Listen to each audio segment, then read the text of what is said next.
Hi there everybody, welcome back to another video.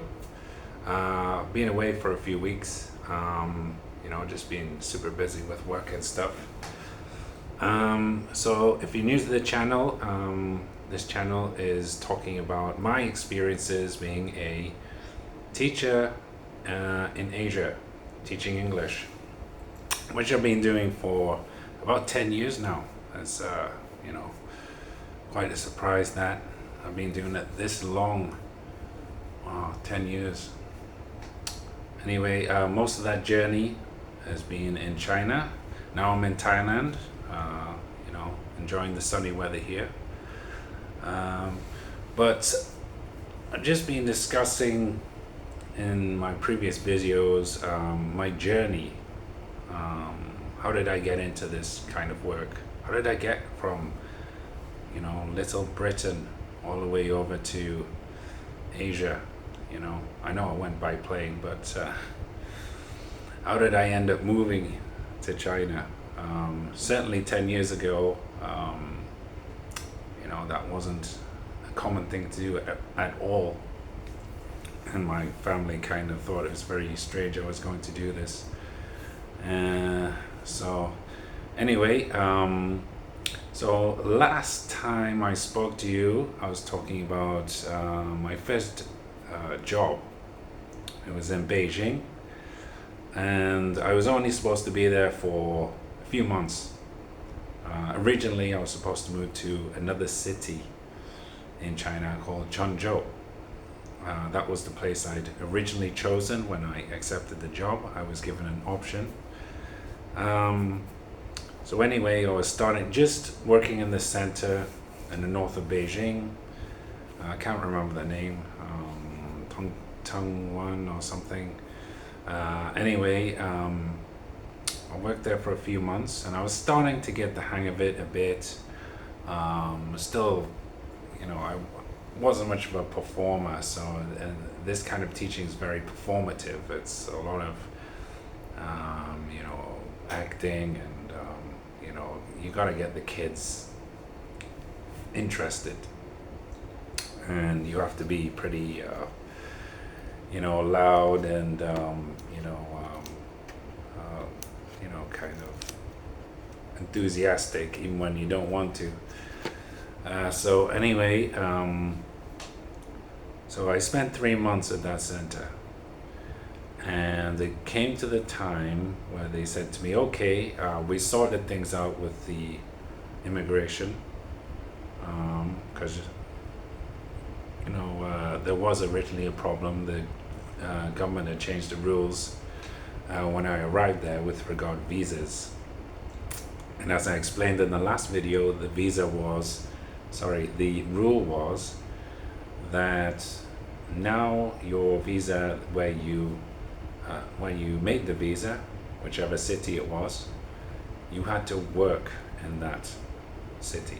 So because the headquarters for this company, First Leap, was in Beijing, they did process all the visas in Beijing, and then they just kind of sent people to different centers around the country with Beijing visas, and that had been okay. But then the Chinese government said, no, that's not okay anymore. So they had to do some kind of, deals with the local people. I don't know what they did, but they came up with some ways to, allow it to happen. So yeah, anyway, I remember going into my center, and the boss there was like, okay, actually, she wanted me to stay at that branch, wanted me to stay in Beijing. But for whatever reason, I don't know, I think I was kind of a bit sick of the size of the place or whatever. Beijing was so big. I kind of decided, I was still adamant I wanted to move to a smaller place. Anyway, I got told that I could no longer go to Zhengzhou, and I had other options. And one of those options was Hefei, also central China. And I thought, well, this seems kind of similar. It was a little bit smaller than Zhengzhou, but it's kind of similar, you know. So yeah, so okay, I'll go to Hefei. Um, and I don't. Looking back in it, that was not the right move. Um, I should have stayed at that center in Beijing, because I just really got along with everybody really well, and I could have fixed my living situation there had I been there longer. But anyway, for whatever reason, at that time, my mind wasn't going that way. It just wasn't going that way. It was like, okay, I need to get out of Beijing. Big mistake. So the time came. I left Beijing and flew down to. I took the fast train, which is quite impressive, by the way, to Hefei, which is like in the middle of China. And I met one of the Chinese staff, that worked at that branch. And yeah, she showed me to an apartment that they kind of sorted out for me. And it was actually pretty good, it was way better than what I had in Beijing. I thought, okay, this is pretty nice, like a nice, decent sized place with, nice living room and everything, little kitchen, stuff like that. And it was like, wow, way better living situation. And of course, my work was walking distance. So again, it was like, okay, well, no long subway rides on the Beijing subway and bus rides and all of that stuff. That was over. And a nice big size apartment, and it was the cost of living way cheaper. So at the beginning, I'm like, okay, yeah, I made the right decision here. But then I started work, and I just found that everything there was just way more intense and strict and busy. And I just kind of went from my kind of manageable schedule in Beijing, where things were much more relaxed, to a much more, crazy schedule, flat out. You're just going to work, no time to, relax or de-stress or anything, which, I think you need sometimes as a teacher, because it's, dealing with kids all the time. It's, it grinds on you a bit when you're trying to manage students and keep them interested and stuff. And you have difficult students to deal with as well. And, you need some time to kind of simmer down a bit.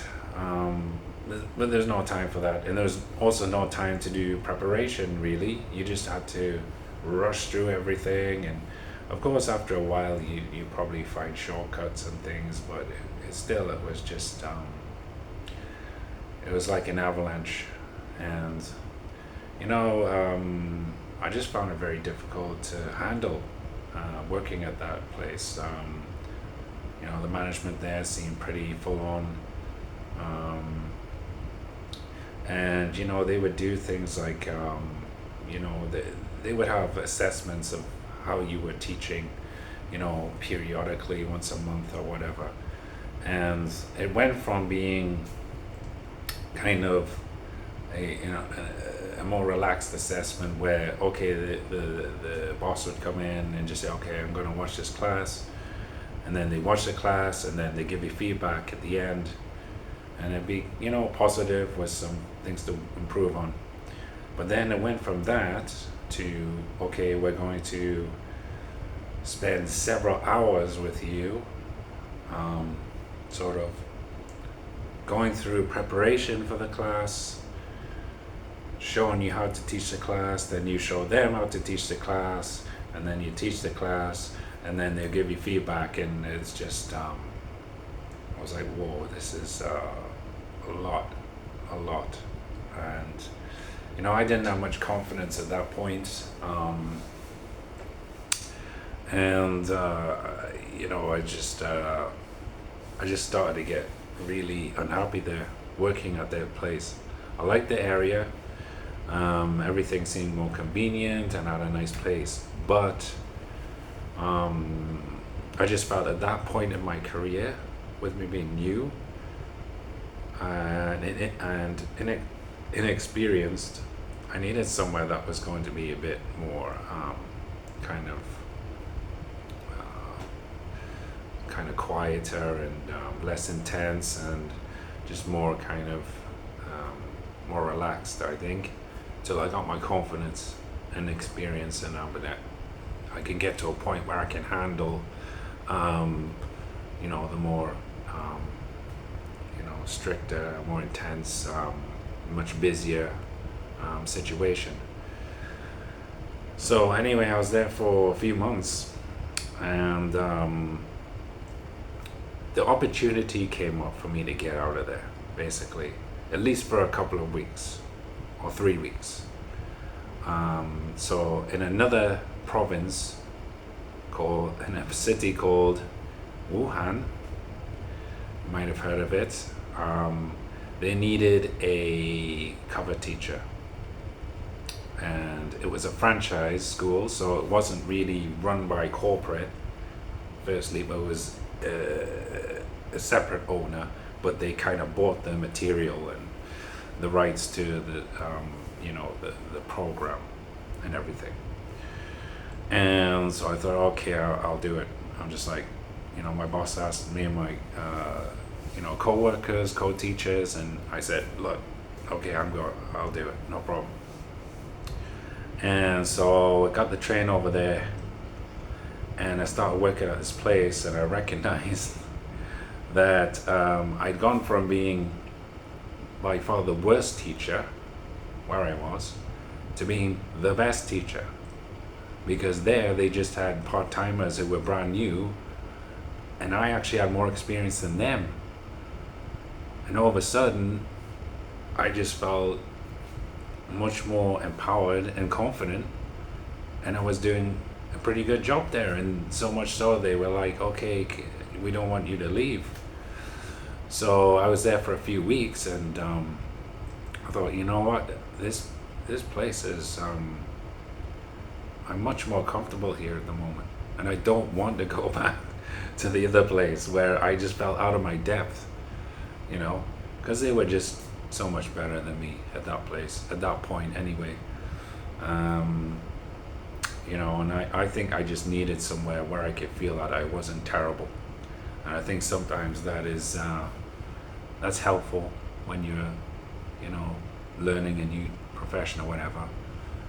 If you're around people, I mean, it's good that you're with people who can help you learn and everything, but if you feel that you're just totally out of your depth, then that really affects your confidence, and it just makes you very depressed, and it's difficult to push through that. So I think sometimes you just need something that can challenge you, but not where you're just like, okay, I'm useless. That's not a good place either. So anyway, I just felt I needed to make the move to this place. So I sent an email to head office, and could I move here? And they basically said, no, you got to go back at least for 2 months to Hefei, that is, and then we'll engineer a move, or we may engineer a move, or whatever. But again, my mind was made up. I wasn't going back to the other place, and I kind of got to in my mind, it was like, okay, I don't really want to do this anymore if I have to go back to Hefei. And I meant, like, I don't want to teach in China anymore.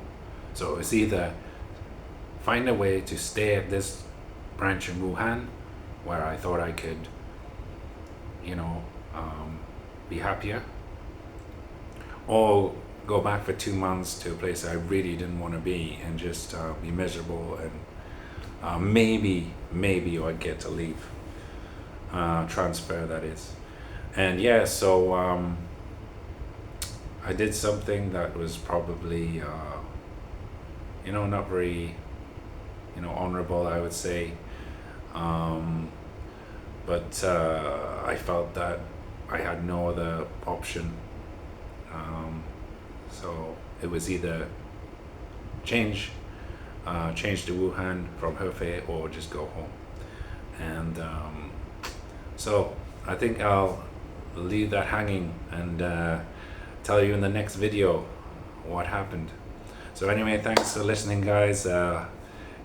Like and subscribe, and hopefully you're getting some good information about this kind of work and this lifestyle, if you're interested in it anyway.